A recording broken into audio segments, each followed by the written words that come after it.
Well, welcome back to Free in 3.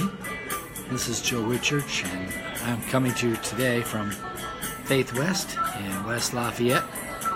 And I've been considering the topic of what does it mean to be human, merely from the vantage point of physicality, our physicality. And actually, when I think about being in the image of God, physicality isn't generally part of it, because God is spirit, and those that worship God worship Him in spirit and in truth. And yet, culturally speaking, we seem to be enamored with physicality. People who look good get more attention, are deemed as being more valuable. Yet Scripture tells us that God created us from the dust of the earth, and science tells us all the elements that can be found in the earth's crust are actually found in the physical human body. The Gnostics tell us that body is evil and spirit is good, and yet God pronounced His physical creation as good and very good before the fall of humanity. So, thinking about the image of God, not so much in terms of the way that I would normally think about it, but in terms of physicality, I have to wonder about our physical bodies.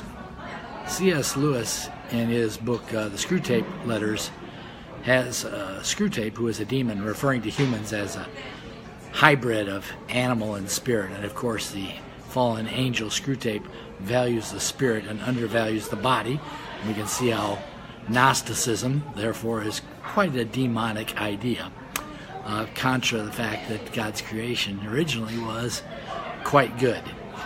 But what are we enamored with? Even with our smartphones, right? We have our unique thumbprint, our fingerprint, tells there's individuality to our physical humanness.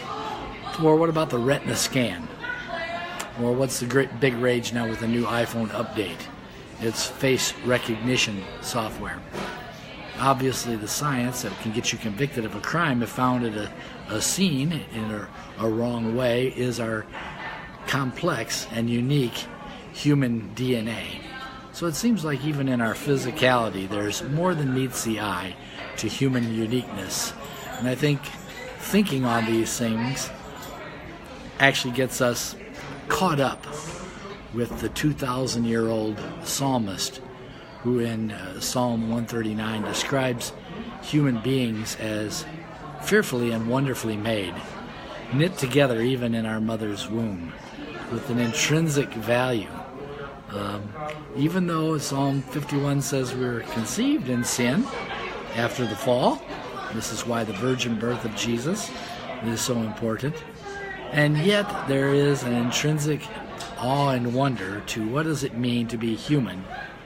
And I'm not talking about personhood at this point, I'm just talking about even in our physicality. And I'm not even talking about the robotics and touch sensitive and music making human hand or the complexity of the brain. I was just talking about fingerprints, retina scans, facial recognition software, and human DNA. It's rather amazing. Think on these things. I think you'll understand that there's more than meets the eye to humanity, both as male and female in the image of God, but also human individuality as a signpost pointing us to the existence of a good and loving Creator God. Thanks for tuning in to Free in 3. Have a good day.